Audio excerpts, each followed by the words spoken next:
Salut les amis, j'espère que vous allez bien. Moi, en tout cas de mon côté, ça se passe plutôt bien. Avec la soirée de folie qu'on a eue, waouh, je ne peux qu'être satisfait de la fin de cette soirée.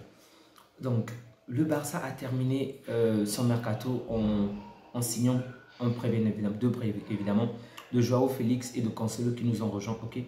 D'un autre côté, on a également prêté Ansu Fati et à Brighton et Garcia à Girona. Ok. Mais c'est vraiment, je vais vraiment me baser sur les joueurs que nous avons reçus plutôt que ceux que nous avons perdus. Déjà pour Ansu Fati, je lui souhaite le meilleur. J'espère qu'il va tellement performer que lorsqu'il reviendra la saison prochaine, qu'il aura sa place de titulaire. C'est un joueur que j'aime assez bien. Et du côté de Abdé, on l'a vendu à 7,5 millions. J'espère que lui également de son côté il pourra performer au Betis Séville. Et si jamais il fait de bonnes performances et que le Barça a besoin de lui, ben on sera prioritaire sur ce dossier-là. Et si jamais Betis Séville venait à le vendre, on aura 50% de part. Donc ça c'est plutôt intéressant. Il est vrai qu'on l'a vendu à un prix très bas, ce qui me déçoit une fois de plus avec le Barça, mais bon. Lorsqu'il s'agit de recruter encore, on se débrouille assez bien parce que les joueurs sont déjà intéressés par notre maillot, sont déjà intéressés par l'histoire du club, le club en lui-même, malgré nos problèmes financiers. Mais lorsqu'il faut vendre, on a vraiment du problème là-dessus. J'espère que la portail et ses hommes vont vraiment s'améliorer sur ce point parce qu'en termes de vente, ça ne se passe pas plutôt très bien. Bon, c'est compréhensible parce que d'autres clubs savent également que financièrement, on est KO. Donc, du coup, ils savent qu'on a besoin d'argent. Du coup, ils ne font pas d'efforts, ok? Mais bon, c'était aussi à eux de s'améliorer dans leur système de vente. Vraiment, je suis satisfait de la manière dont le mercato s'est terminé en recevant Joao Félix et Cancelo. On sait de quelle manière on a vraiment besoin des latéraux puissants, rapides. Et avec toute cette panoplie de joueurs blessés, vraiment, ça ne peut que nous faire du bien. D'accord, donc... ok. Donc en ce moment, en défense, on a Koundé, Marcos Alonso, Andrés Christensen, Inigo Martinez, Cubarsí, je ne le vois pratiquement pas, Baldé, Joao Cancelo, Sergio Roberto et Ronald Araujo. Sincèrement, dans le meilleur du monde, si on abordait la saison avec ces joueurs-là, évidemment, ce n'est pas possible. Il y aura forcément des blessés, il y aura forcément des joueurs indisponibles, il y aura pas mal de situations qui vont faire en sorte que certains joueurs ne puissent pas être là. Mais si on aborde la Ligue des Champions, la Coupe du Roi, le championnat avec ces joueurs, notre liste de ces défenseurs-là, je suis rassuré parce que je sais qu'on peut aligner au moins 3 joueurs comme Araujo, Cancelo, Baldé, sans oublier Koundé par exemple, 4 joueurs par exemple. Ces 4-là, déjà rien que ces 4-là, j'ai l'assurance que ça va aller bien. On pouvait mettre Christensen à la place de notre joueur. En fait, on peut bien les switcher. Okay, en fait, on ne peut que se réjouir de cette défense-là de base lorsqu'on n'a pas de blessés. Maintenant, le problème c'est que ce sont des êtres humains. Ils vont s'épuiser, ils vont être cassés, brisés. Et donc au cours de la saison, ce que je n'espère pas, certains d'entre eux vont certainement être blessés. Ce qui est déjà le cas en ce moment avec Baldé qui est indisponible, ainsi que Araujo, ok. Et c'est pourquoi la fois dernière, j'étais vraiment emballé avec le classement du Barça, du moins le groupe du Barça en Ligue des Champions, parce que on commence généralement mal la Ligue des Champions ou on commence mal la saison parce que dès qu'on commence, on a des blessés. Et à peine 3 matchs, mon frère. À peine 3 matchs, on a déjà pas mal de joueurs à l'infirmerie. Du coup, ce n'était pas du tout rassurant pour moi que nous puissions commencer la Ligue des Champions avec plus de joueurs blessés. D'accord? D'accord. Donc maintenant qu'on a, on va dire, un groupe assez prenable, ok? C'est pas vraiment compliqué. Je ne dis pas que ça sera du gâteau, c'est la Ligue des Champions. Les équipes peuvent se transcender, mais dans tous les cas, il faudrait qu'on soit premier. Il faudrait vraiment que l'on puisse marcher sur le reste des équipes. Et ça ne peut que faire plaisir parce que on a de nombreux jeunes joueurs, on a de nombreux joueurs qu'on a pris un peu de partout. Et donc, c'est aussi un moyen pour eux de les accorder du temps de jeu pour qu'ils puissent mieux collaborer ensemble, qu'ils puissent avoir de meilleurs automatismes. Okay? Xavi est en train de créer un nouveau projet, du moins, un certain projet, un certain style de jeu avec ces équipes, avec les 3 autres équipes moyennes, Porto et les 2 autres. Ça va nous donner, on va dire, assez de temps pour pouvoir mieux se préparer. Si on avait en face de nous le Bayern, on avait en face de nous l'Inter de Milan ou, je ne sais pas moi, un autre club puissant, ça aurait été beaucoup plus compliqué pour nous. Donc, je pense que cette saison, on pourrait mieux la terminer, sincèrement. Je ne nous vois pas vraiment ne pas gagner, par exemple, le championnat. C'est vraiment indiscutable. Avec cette équipe du Real, c'est vrai que le Real est fort en ce moment, d'accord. Mais le Real n'a pas recruté, par exemple, un neuf. Et sans oublier les pertes des joueurs qu'ils ont en ce moment. Comme par exemple, bien évidemment, en tant que joueur, je souhaite qu'ils se rétablissent, mais c'est le foot, ok? Donc, Rodrigo sera peut-être indisponible pendant un moment. Il s'appelle comment déjà? Le numéro 7 là. Bref, Courtois est indisponible. Et donc, Et même le principal joueur est indisponible, le numéro 7. Je ne sais pas pourquoi j'ai complètement oublié son nom en ce moment que je vous parle. Donc, pour dire que le Real, à un certain moment, aura la baisse de la cadence. C'est vrai qu'il y a bientôt la trêve internationale qui va arriver, mais et que l'adversaire, c'est le Retafe, le prochain adversaire du Real. Ce n'est pas très puissant, mais je pense que même après la trêve internationale, il va falloir accorder du temps à Vinicius, voilà, c'est revenu, pour retrouver son, tu vois, sa limite de croisière. Donc, je pense qu'on devrait s'imposer normalement, sauf si nous aussi, on cumule des blessures, comme c'est pas possible. Et bref, je pense qu'au championnat, c'est encore très long, mais on a toutes les armes nécessaires pour pouvoir s'imposer. En Ligue des Champions, les huitièmes de finale, en occupant la première place, c'est le minimum, le strict minimum à réaliser. Donc, Joao Cancelo, c'est ce défenseur-là qui va vraiment nous apporter cette vitesse-là, alors qu'on a perdu Baldé, du moins. Baldé n'est pas disponible pour l'instant. Il va vraiment être ce joueur offensif qui va vraiment apporter de la percussion en avant, qui va vraiment apporter du peps. Et défensivement, bah, ça sera un peu dangereux, mais pour nous, mais bon. C'est surtout le point offensif. Lorsqu'on a des attaquants qui ne sont pas très pertinents devant, c'est toujours important d'avoir un autre joueur en plus. De plus, excusez-moi. Donc, au milieu du terrain, on a Pedri, on a Gavi, on a Fermin Lopez, on a Marc Cacedo, on ne le voit pratiquement pas. On a Frankie de Jong, on a Oriol Romeo et on a Gundogan. Vraiment, je n'ai pas à rougir devant les autres milieux. Vraiment, je n'ai pas à rougir que ce soit le milieu de City, de Milan, du Paris Saint-Germain ou même du Real. Le Real aussi qui est en top milieu, mais je n'ai vraiment pas à rougir. On a des joueurs de qualité, mais une fois de plus, à la différence avec pas mal de clubs, il y a aussi des blessés ailleurs, mais chez nous, on a tellement de blessés et souvent au mauvais moment. C'est ce qui m'énerve avec le Barça, c'est que les joueurs se blessent généralement dans les mauvaises périodes. Donc, j'espère avec ce milieu-là également, je pense qu'on peut faire un bon parcours. Donc, si on n'a pas de blessés, on peut aligner un bon Pedri, De Jong, Gundogan et même Oriol Romero. De temps en temps, on peut faire entrer Lopez et Gavi. Donc, vraiment, de base, lorsque je vois la défense, lorsque je vois le milieu dans les meilleures conditions, dans les CNTP, vraiment, je n'ai vraiment pas à rougir face à nos adversaires. Je n'ai même pas parlé du gardien, ça ne sert à rien, c'est le boss quand même. Et en attaque, nous avons Rafinha, nous avons Ferran Torres, nous avons Lamine Yamal, nous avons Joao Félix, nous avons Lewandowski. Bon, en attaque, je pense que ce n'est pas assez puissant. J'aurais souhaité, dans les meilleures conditions, j'aurais vraiment souhaité que Ansu Fati reste, même si ce n'est pas le prime d'Ansu Fati. Personnellement, j'aurais souhaité qu'il reste, qu'il puisse avoir un peu plus de temps de jeu, même s'il n'est pas puissant. Il y a des matchs où il va t'énerver, bien évidemment, mais surtout lorsqu'on a de l'avance sur nos adversaires, comme à la fin de la saison dernière, j'aurais vraiment souhaité dans ce genre de cas qu'il puisse avoir du temps. Bon, on est de Barça, on n'a pas vraiment ce temps-là, malheureusement, mais en attaque, je ne suis pas vraiment rassuré. En premier lieu, on a un Lewandowski qui est moins performant, ce qui peut se comprendre, et vous avez certainement vu sa dernière intervention également, ce qui peut se comprendre avec le système de Xavi, c'est que nos attaquants ne sont pas très puissants et ils sont peut-être à mettre énormément de milieu de terrain. Peut-être que ça sera cohérent plus tard, mais pour l'instant, on peut dire que ça ne l'aide pas et ça n'aide pas vraiment l'équipe à être offensivement puissant. Bon, on a Joao Félix, sincèrement, c'est une recrue plutôt intéressante et c'est vrai que lui également, que ce soit Félix ou même Cancelo, en termes de relation, il y a quand même eu des soucis avec leurs équipes, ok. Bon, mais le Barça est une structure plutôt différente, excusez-moi. Avec nous, on a une manière de faire différente. Donc, je ne pense pas que les mêmes soucis que Cancelo ou encore Félix ont eu avec leurs équipes, il n'y en aura pas avec nous. Et ce qui m'inquiète plutôt avec Félix, c'est qu'il a beau être un bon joueur, il a beau être pas un vrai ailier, on va dire, mais peut-être un ailier 10, on va dire plutôt comme un 10, ok, d'accord. C'est pour moi un peu comme un milieu créatif, vraiment. Un milieu offensif créatif, moi je le pense. Il peut jouer comme un faux neuf, bon, un vrai ailier comme Dembélé, il ne m'impressionne pas sur ce point. Mais bon, dans tous les cas, ce qui m'inquiète surtout avec lui, c'est que c'est un bon joueur, ok. Mais il n'est pas surpuissant. Qu'est-ce que je veux dire par là? Je sais que lorsque je vais mettre Dembélé, son axe vraiment, l'aile sera gardée par Dembélé, ok.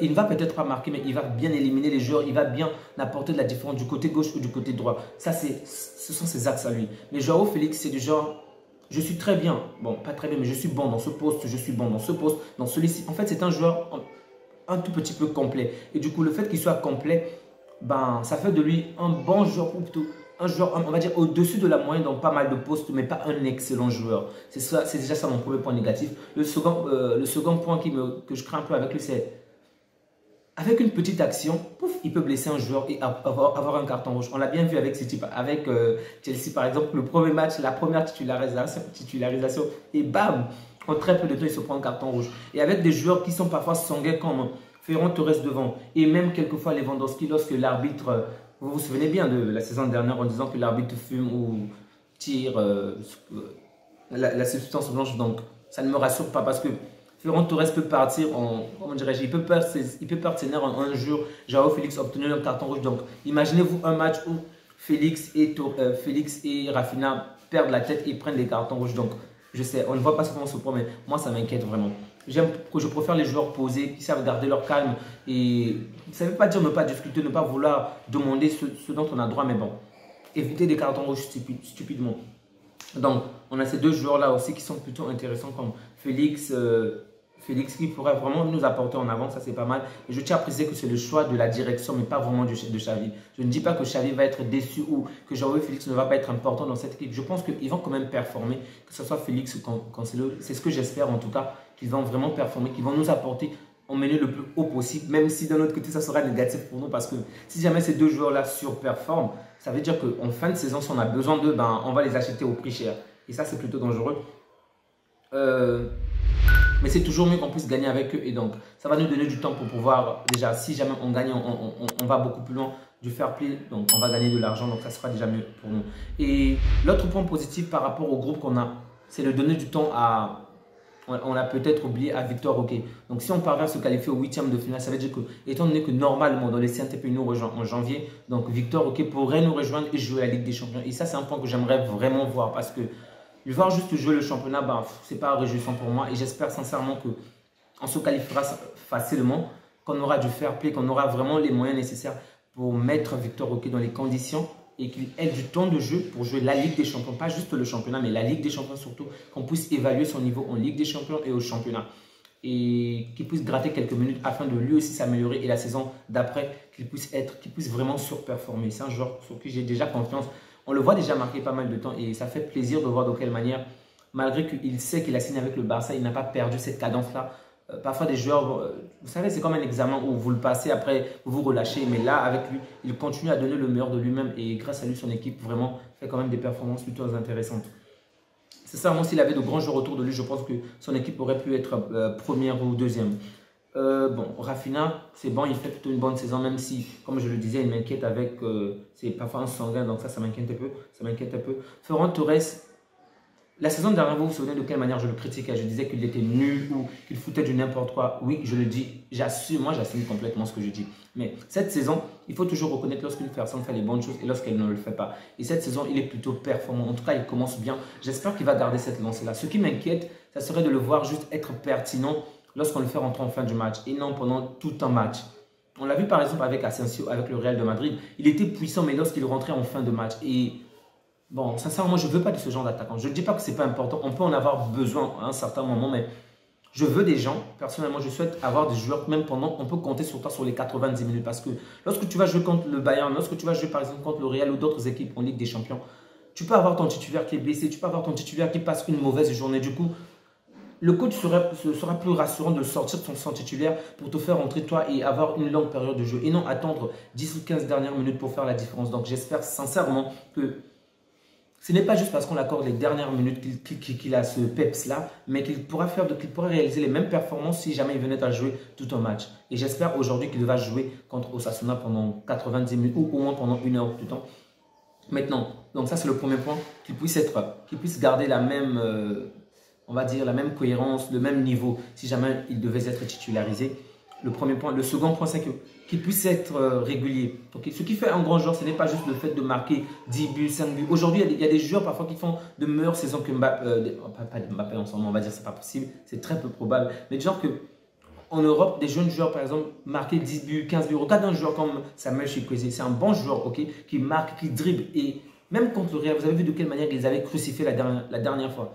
Il peut te claquer 3 buts en un match, il peut te claquer des passes exceptionnelles. Mais si tu n'as pas la régularité, on finit par t'oublier. Et donc, j'espère que Rafinha aura vraiment de la régularité du début jusqu'à la fin de la saison. C'est ce qu'on veut, des joueurs réguliers. Il est préférable d'être moyen mais régulier plutôt qu'être bon à des bonnes périodes, ensuite couler, disparaître, revenir, disparaître parce que tu peux disparaître à un moment vital pour ton club et donc on t'élimine. Et donc là, ça va servir pratiquement à rien.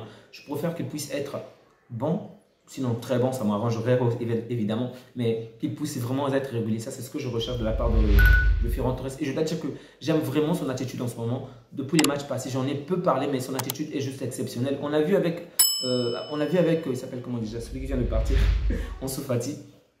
On l'a vu avec Ansu Fati, le fait qu'il ne puisse pas être titularisé lorsqu'on accorde un très peu de temps de jeu. On va dire qu'il n'avait pas une bonne attitude. Ça pouvait se comprendre parce que, alors qu'il avait besoin du temps de jeu, le Barça allait voir par-ci, par-là pour chercher d'autres joueurs. Ça pouvait se comprendre. Et le coach qui n'avait pas autant confiance en lui, ok, ce qui peut s'expliquer également par ses performances et évidemment par sa blessure. Mais Ferran Torres, alors que la saison dernière, je pense que Xavi avait énormément confiance en lui. Xavi le mettait constamment sur le terrain. Je ne sais pas ce qui s'est passé avec Xavi pendant cette période de mercato, mais il s'est peut-être dit qu'il n'est pas si bon que ça. Du coup, Xavi l'accorde moins de temps de jeu. Et là, il est performant. Et même avant même qu'il ne marque, qu'il n'apporte son apport dans le jeu, un réel apport dans le jeu, on voit de quelle manière son attitude est plutôt positive. Ok. Et dès qu'il marque, il retourne chercher la balle, il est chaud, il incite les gens à vraiment aller de l'avant. Le match contre l'adversaire passé, après son but pouvait se reposer sur ses lauriers, mais non, il a voulu qu'on aille encore de l'avant, qu'on récupère, qu'on se relance rapidement pour marquer un autre but. Il ne voulait pas d'un match nul. Et ça, c'est vraiment marquant. J'espère juste qu'il va garder cette attitude, sinon davantage progresser vraiment. Bon, j'ai déjà parlé de Lewandowski. Hein.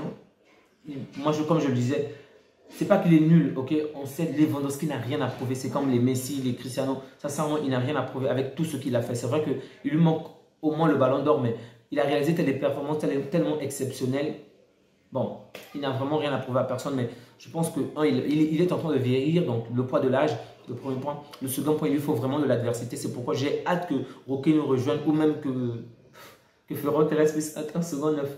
Je ne pense pas que l'adversité soit de taille, même avec Roquet, c'est encore un jeune. Il lui faut de temps. Je ne pense pas que Lewandowski va avoir son poste menacé, mais il faut en fait, juste de l'adversité. Vous savez, c'est comme si on te mettait de la pression, sans pour autant qu'il puisse avoir une réelle pression, mais qu'il ressente juste que si jamais il joue mal, ben, on mettra quelqu'un d'autre à la place. C'est ce que j'attends.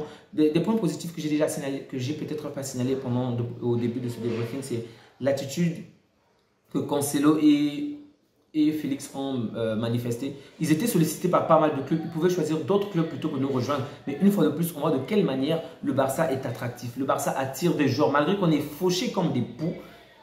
Mais les gens sont prêts à nous rejoindre, les gens sont prêts à signer au Barça, alors qu'ils ne vont vraiment pas gagner des sommes immenses. Ils ne vont pas gagner énormément d'argent, mais ils préfèrent venir parce qu'ils savent, ils savent ce qu'on est. C'est ça le Barça. Et c'est pourquoi la fois dernière, j'étais en colère par rapport à Silva qui nous mettait la pression. Il a beau être un bon joueur, mais sincèrement, il ne faut vraiment pas, comment dirais-je, bref. Il faut garder ses principes, ok? C'est pas parce qu'un joueur te met la pression que tu vas tout faire pour le recruter. C'est vraiment une mauvaise image. On a vu de quelle manière, par exemple, ils avaient tourné le réel, le ridicule par rapport à Kylian Mbappé la saison dernière. Heureusement qu'ils n'ont pas fait du n'importe quoi aujourd'hui. Parce que si en dernière saison, en dernière minute, ils se manifestaient avec un certain contrat et qu'on les mettait un grand nom, ben, ça aurait pu faire mal également. Mais bref, je vais m'arrêter là. La vidéo est déjà assez longue ainsi. Des très bonnes choses. J'espère juste que Xavi aura du temps de jeu, du moins. On va dire qu'il a déjà des joueurs de meilleure qualité, ok? On va dire qu'on a reçu du renfort. Je n'ai même pas besoin de parler de Yamal, vraiment. Il me fait déjà plaisir. Je veux juste le voir sur le terrain. C'est un joueur que j'ai hâte à voir. Mais le voir comme titulaire aujourd'hui, je pense que ça serait un peu s'empresser. Sincèrement, je pense que Rafinha va revenir et Yamal va peut-être jouer les dernières minutes.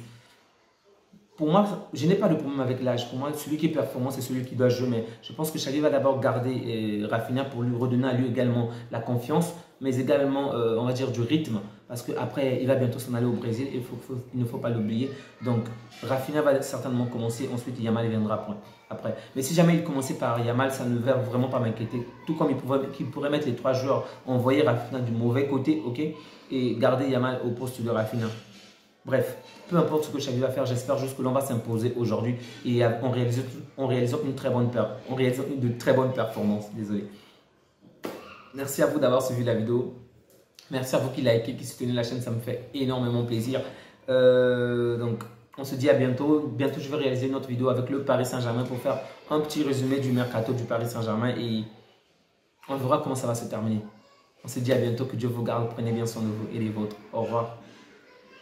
Abonnez-vous à un Bellman débrief pour ne rien manquer. Si vous avez aimé la vidéo, soutenez-nous en mettant un like et en vous abonnant. Votre abonnement et vos likes sont importants pour aider la chaîne à grandir. Merci pour votre soutien.